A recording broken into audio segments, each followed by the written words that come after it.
of view clearly in whatever language it is that's understandable, not necessarily English. You know, many people often think communication means English. Yes, in industries like IT, it does, and knowledge of English is a very, very important part of what we need in our industry. It's specific to our industry. But I have seen time and again that even in other industries, even in the IT BPO industry as we have grown, where many people, as you might know now, have call centers that service the domestic market. And there's a requirement for the call center person, the agent, to speak in Hindi, Tamil, Telugu, Marathi, whatever. And even there, when the people first come in, their ability to communicate in what's often their mother tongue in a professional way to see a certain professional thing is very low. They can speak, they can talk, but when they have to articulate professionally, there is a problem.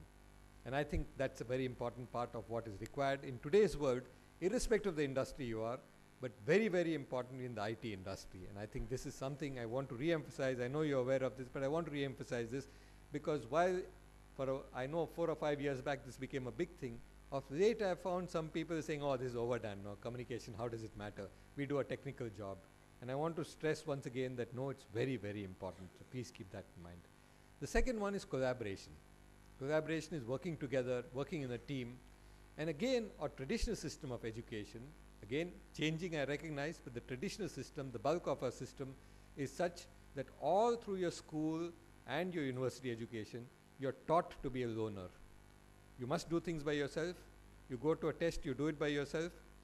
You answer questions yourself. In fact, if you talk in school to somebody sitting beside you, you're not allowed to, you're supposed to sit quietly. In the university, yourself. This is completely contrary to what you need in today's world. In today's world, you've got to work with teammates, to collaborate, to work together, often across boundaries, across nationalities. And that means the ability to collaborate at a peer level. Now this again is a problem for us because our traditional society is very hierarchical.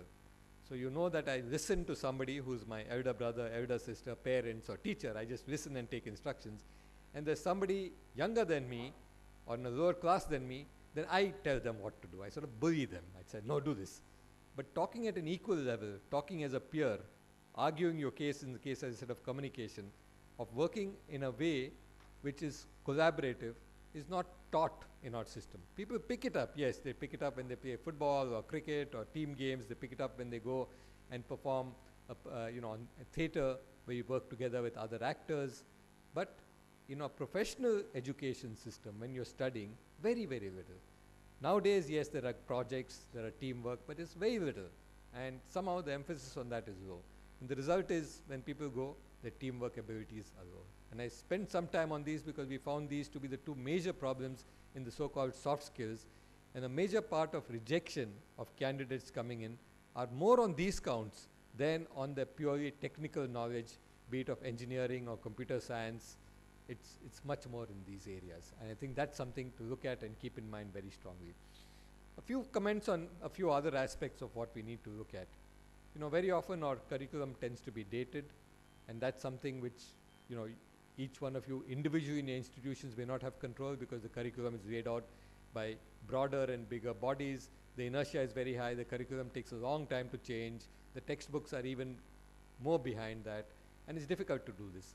But the way you can correct it online is that if your teachers are more up to date and they can bring in more contemporary things, the newer things in the classroom. And I think that's again a key part of why you need to continuously make sure that the teachers are updated on an ongoing basis with an understanding of what are the new things and what is it that industry is using, so that into the classroom they can bring many of these. I want to touch on another aspect which both Ganesh and Lakshmi mentioned, that's the evolution of the industry. And the evolution does not mean the ending of what we've traditionally been doing, but a relative change in the proportion of what we were doing. So from much more of coding to more of services to more of solutions, which Ganesh mentioned very specifically. And this is another area in which we find a lack, an area in which there's a gap. And that is that when people come out of our educational institutions, their ability to look at a problem and define the problem and get a solution is not very high. So if you give them an equation, they can solve it. But to formulate the equation, they have difficulty. And I think that's the crux of creating a mindset that's solution-oriented rather than purely service-oriented. So you're not given an architecture and you write code for it, but can you be the architect? Can you do software architecture? Now these are higher level skills, but I think it's very important that our education system begin to impart these basic skills to students graduating from particularly the engineering colleges, but I think it's broader than that. It's an outlook, it's a mindset, as I said, where you look at something, you precisely define the problem, and then try and craft a solution for it which is holistic and total. Because that's something that the industry requires. And the IT industry now in the country is beginning to move, and move quite rapidly, into creating solutions. And I'm going to look for people who are good and who can think in terms of creating solutions and not merely writing code. Having said that, I do want to again re-emphasize the point made earlier, that foundations and basics are critical.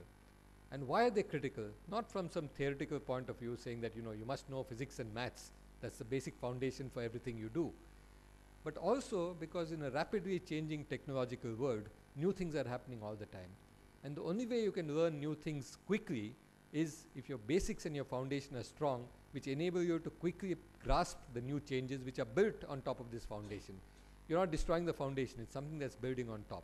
And if your foundation is strong, if your theoretical base is strong, then you're able to quickly adapt to the new changes, the continuous new learning that people need. Not just to get a job, but when they're into a job, how do they make sure they don't become obsolete? And the only way of ensuring you're not becoming obsolete is to have a very strong foundation and then to continuously keep yourself updated on what is happening. Therefore, the need for building the strong foundation in the education system is absolutely critical. One final point on what the education system might help to impart, mentioned again, but that's a new thing that's happening, and that is increasing entrepreneurial drive. I think it's a phenomenal thing that our country has so much latent entrepreneurial drive there. And you see this in many ways. Often it's been suppressed by difficulties, by regulations, by constraints, by capital availability.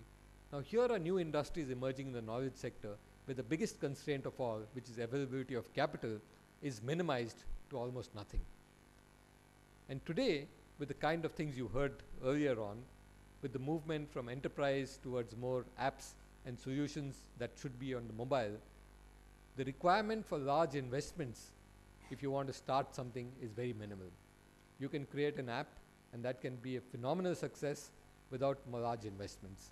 Which means that as more and more people get into this, our students who are graduating must not only be fired with this enthusiasm to create something new, to innovate, to think out of the box, but also given some minimal kind of understanding of what it takes. Now, whether you want to get to training them a little bit at least on things like a balance sheet, which Ganesh mentioned, and financial understanding is something you might want to look at. What can you fit into your curriculum? But I do think some exposure to the broad aspects of what it takes to be an entrepreneur would be very useful, because we must trigger a new generation of people who not only look for jobs, but who actually create jobs, who go out and create new enterprises which are at the cutting edge and which can then create new jobs and create wealth for the country and for themselves. Today that opportunity exists. 5 years ago it would be difficult, 10 years ago it would be nearly impossible. And in fact, today you see people sitting on the dais, and certainly from my industry I'm very proud to see people from 3 very, very big companies here today, Cognizant, TCS and Dell, and of course Alcott, which promotes a lot of the other things here. But I think, if you come here 5 years from now, even 10 years from now, you'll find a very different group here. You'll probably find people who are as well known and, as highly regarded as gentlemen here, who are in their 20s, who have created something in 3 or 4 years which has become a world hit. That's going to be the change. You're going to get, not the TCSs and Cognizants and Dells of this world are going to disappear, but you're going to get new stars coming up on the horizon who are going to be small companies that very fast make it big. And you will get new icons there. And I think one of the jobs of our education system is certainly to create a nurturing environment where these sort of people can take off and go forward. That means 2 things. One is giving them some idea of what it takes to be an entrepreneur, and I recognize that's difficult given the load you have on the more regular subjects that you have, but some idea of that I think to be a very good thing to do. And ICTA Academy may help in creating courses that help to do this, and first with the faculty, maybe even for students. But second, very importantly, and this is something which you must look at what you need to do in your pedagogic system, is facilitate and encourage people to think out of the box, to think innovatively.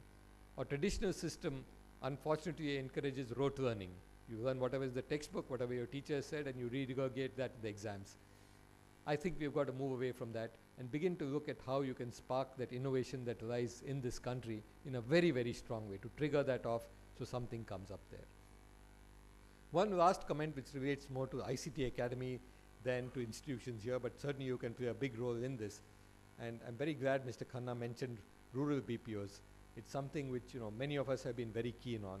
And I think there have been some outstanding examples in Tamil Nadu itself which need to go forward. This is something very exciting to me.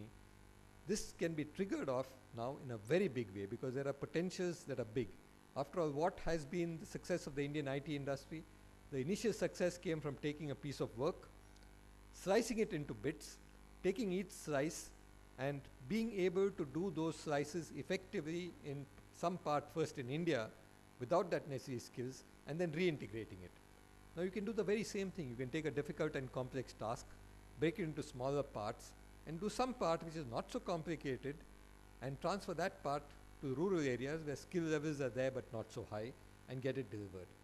A few requirements for that, some of which are infrastructural, and that's why I look at Tamil Nadu as continuing to be a pioneer in this, is infrastructural, which is power, connectivity. And I'm sure Mr. Khanna will take note and take care of saying how can you encourage this in rural areas so that you have power and connectivity from those areas. The third requirement though is something which we need to address together and the ICT Academy and educational institutions can do, and that is talent. There are people there who have passed 10th standard, 12th standard, a few graduates in many villages.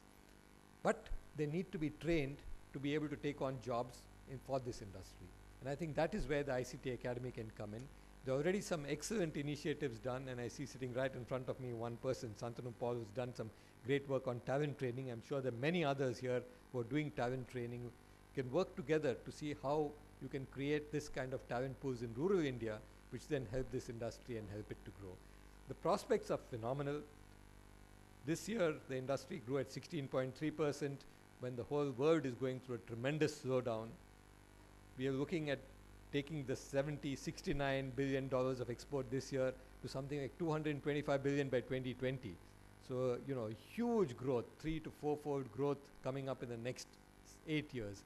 This is going to require a large number of people, but a large number of people of different kinds, not as we had in the past. And I think the challenge is really to get to those.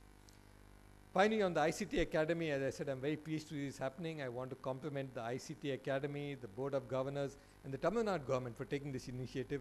As I said, we used to speak of this quite some time ago when I first started publicly, saying the education system is not working, it's not producing the people the industry needs. There were talk of finishing schools. Lots of people talked about it. Lots of stuff was, mentioned here and there, but very few people took action.